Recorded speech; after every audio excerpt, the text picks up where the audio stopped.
నమస్తే, welcome to our channel. నేను సిరి. సజ్జల రామకృష్ణారెడ్డి గారు అయితే 800 కోట్లని దోచుకున్నారు, తమ పొలంలో ఉన్న క్వాడ్జిని ఏమంటారు దోచేసుకున్నారు అని చెప్పేసి బద్రీనాథ్ గారు అయితే ఫిర్యాదు చేశారు. మరి సజ్జల రామకృష్ణారెడ్డి మీద చర్యలు తీసుకునే అవకాశం ఉందా లేదా అనేది మనకు వివరించడానికి మనతో పాటు ఉన్నారు ప్రముఖ senior journalist doctor Durga Vadlamani గారు. నమస్కారం మేడం. నమస్తే మా. మనం ఇప్పుడు చూస్తుంటే గత ప్రభుత్వం అసలు ఎన్ని అరాచకాలు అంటే అసలు ఒక్కొక్కటిగా రోజుకొకటి బయటకు వస్తుంది. ఆయన ఇవాళ చూస్తున్నట్టయితే బద్రీనాథ్ అనే ఒక వ్యక్తి తన పొలాల్లో ఉన్న 240 ఎకరాల్లో ఉన్నది ఏంటంటే క్వార్జ్ అనే ఒక ఖనిజం, అంటే ఒక రాయిని 800 కోట్లు విలువ చేసే రాయిని దోచేసుకున్నారు అని చెప్పేసి అయితే తను ఫిర్యాదు చేశారు. మరి ఆ ఫిర్యాదు తీసుకున్న తర్వాత సజ్జల రామకృష్ణారెడ్డి గారి పైన మరి చర్యలు తీసుకునే అవకాశం ఉందంటారా లేదంటారా? ఇప్పుడు ఈయన ఎవరు? బద్రీనాథ్, ఆరుమూరు బద్రీనాథ్. ఆయన నెల్లూరు జిల్లా సైరాపురం మండలం జోగుపల్లిలో ఆయనకి 240 ఎకరాల భూమి ఉందండి. ఆ భూమిలో మీకు క్వార్జ్ అనే ఒక స్టోన్ దొరుకుతుంది. అంటే కొంచెం అది స్ఫటికం లాగా, అంటే సిలికా రాయి అంటారు దాన్ని. అది చాలా కాస్ట్లీ ఉండొచ్చు. ఆ రాయిని ఈ సజ్జల రామకృష్ణారెడ్డి కొడుకు మన సజ్జల భార్గవరెడ్డి, తర్వాత కారుమూరు నాగేశ్వరరావు అల్లుడు సందీప్, తర్వాత ధనుంజయ రెడ్డి, శ్రీకాంత్ రెడ్డి, వీళ్ళ నలుగురు బలవంతంగా 240 ఎకరాలు అంటే లాక్కుని ఈయన దగ్గర నుంచి ఎవరు బద్రీనాథ్ గారి దగ్గర నుంచి లాక్కుని మొత్తం 800 కోట్ల వరకు, అంటే అంత అన్నమాట దాని విలువ, ఆ స్టోన్ విలువ, క్వార్జ్ స్టోన్ విలువ అంత వీళ్ళు దోచేసుకున్నారట. దీని మీద ఇవాళ సిఐడికి బద్రీనాథ్ గారు కంప్లైంట్ చేశారు వీళ్ళ మీద చర్యలు తీసుకోమని. అంటే మన ఇంతకాలం చెప్పినవన్నీ కూడా నిజాలు అనేది మనకి ప్రతిరోజు బయటకు వస్తున్నాయి. ఒక్కొక్క వీళ్ళు చేసిన అవినీతులు కావచ్చు, అక్రమాలు కావచ్చు, బెదిరింపులు కావచ్చు, మనుషుల్ని భయపెట్టి ఏ రకంగా వీళ్ళు సంపద దోచుకున్నారు వాటన్నింటికి కూడా మనకు ప్రత్యక్ష ఉదాహరణలు దొరుకుతున్నాయి. ఇప్పుడు సిఐడికి ఎప్పుడైతే కంప్లైంట్ చేశారో సిఐడి వెంటనే చర్యలు తీసుకోవాలి. మీకు గుర్తుంటే సిఐడి చెప్తేనే కదా వీళ్ళందరూ ఎంతోమంది మీద అట్రాసిటీ కేసులు పెట్టారు గత ప్రతిపక్ష పార్టీ, అంటే ప్రతిపక్షంలో ఉన్న తెలుగుదేశం వాళ్ళ మీద. మరి ఇప్పుడు కంటికి కనిపించినప్పుడు వెంటనే పోలీసులు చేయాలి. ఇప్పుడు ప్రక్షాళన జరుగుతోందండి, ప్రతి శాఖలోనూ ప్రక్షాళన జరుగుతోంది. అయితే ప్రక్షాళన సరిపోవట్లేదు. మీరు కనుక గమనించినట్టయితే నిన్న ద్వివేదిని చూసాం మనం. ద్వివేది ఏ రకంగా ఆయన ఎన్నికల కమిషనర్గా ఉండి ఎవరు వైసీపీకి ఎట్లా గతంలో ఆయన హెల్ప్ చేశారు, ఆ తర్వాత కూడా ఆయన ఈ ఖనిజాన్నంతా ఎలా దోచుకున్నాడు, ఆయనకి ఆ శాఖను అప్పచెప్తే ఇవన్నీ నిన్న చూసాం మనం.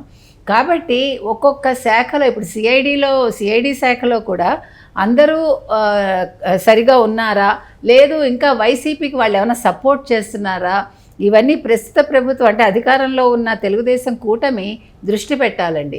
ఎందుకంటే వెంటనే పోలీసులు చర్యలు తీసుకోవాలన్నా, వెంటనే సిఐడి చర్య తీసుకోవాలన్నా వాళ్ళల్లో సరైన ఆఫీసర్లు ఉండాలి కదా. నిజాయితీ గల ఆఫీసర్స్ అందరూ ఉన్నారా లేదా, ఇంకా వాళ్ళల్లో కొంతమంది వైసీపీకి ఏమైనా కొమ్ము కాస్తున్నారా? ఎందుకంటే పార్టీ ఓడిపోయినా కూడా తిన్న ఒక ఇది ఉంటుంది కదండి, అంటే ఆ కృతజ్ఞత వాట్ ఎవర్. సో దానికోసం అని వాళ్ళు ఇంకా వైసీపీకి సపోర్ట్ చేసి ఈ కేసులు పక్కదారి పట్టిస్తారా, ఇవన్నీ కూడా గమనించాలి.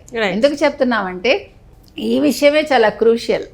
ఇప్పుడు ఎంత మందిని మీరు అలాగ పక్కకు పెట్టాలంటే చాలామంది ప్రతి శాఖలోనూ ప్రతి ఒక్కళ్ళు, అంటే ఎక్కువ శాతం మంది ఇంకా వైసీపీకి కొమ్ముగాస్తున్నారని మనం విన్నాం. ఇది చిన్న విషయం కాదు.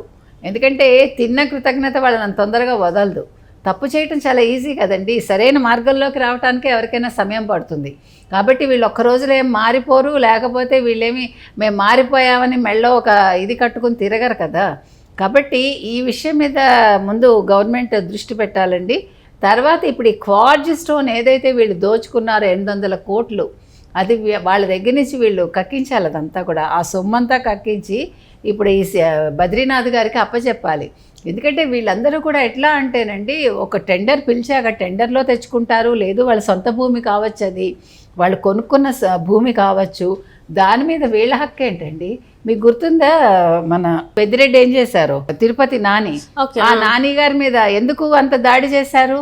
ఆయన ఈయన చెప్పినట్టు వినలేదు, తర్వాత ఆ మైనింగ్లో ఇతనికి ఇవ్వాల్సిన వాటా ఇవ్వలేదు, ఇవన్నీ చేసినప్పుడు 50 కోట్లు ఫైన్ వేశారట నాని మీద. కాబట్టి వీళ్ళందరూ కూడా ఎంత అక్రమాలు. ఒక 5 ఏళ్లలో వీళ్ళు ఎన్ని రకాలుగా చేసుకోవచ్చు అంటే ఫ్రీ హ్యాండ్ ఇచ్చేసాడు అప్పుడు జగన్మోహన్ రెడ్డి వీళ్ళకి. అప్పటి ముఖ్యమంత్రిగా ఉన్న జగన్మోహన్ రెడ్డి గారు మీ ఇష్టం మీరు దోచుకోండి అని రెడ్లకు అప్పచెప్పేశాడు ఆయన. మీరు చూసుకుంటే ఇవన్నీ చేసిన వాళ్ళందరిలో రెడ్లే ఉన్నారు ఎక్కువ శాతం. 90% పైగా రెడ్లే ఇవన్నీ చేశారండి, మీరు అబ్జర్వ్ చేశారండి. కాబట్టి ఇవి ఇక్కడ ఈ ఒక చిన్న విషయంతో ఆగిపోదు ఇది. ఇప్పుడు బద్రీనాథన్ ఆయన ధైర్యంగా ముందుకొచ్చి ఒక కంప్లైంట్ ఇవ్వగలిగారంటే ప్రభుత్వం సక్రమంగా ఉందనే కదా, అంటే వీళ్ళకి ధైర్యం వచ్చిందనే కదా.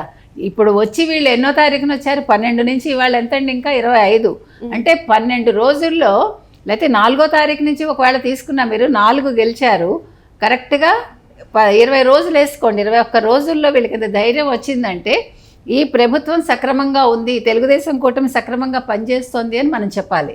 ఎందుకంటే వాళ్ళు ఇంతకుముందు ఎవరైనా ఒకవేళ కేసు పెట్టినా కూడా వాళ్ళ మీద ఎంత అట్రాసిటీస్ జరిగాయండి, వాళ్ళ కుటుంబం మీద ఎంత జరిగాయి. ఇప్పుడు బద్రీనాథ్ కూడా చెప్పారు కదా, గతంలో కంప్లైంట్ చేస్తే మా పిల్లల మీద కేసులు పెట్టారండి, బలవంతంగా మమ్మల్ని చాలా ఇబ్బంది పెట్టారని ఆయనే చెప్తున్నాడు.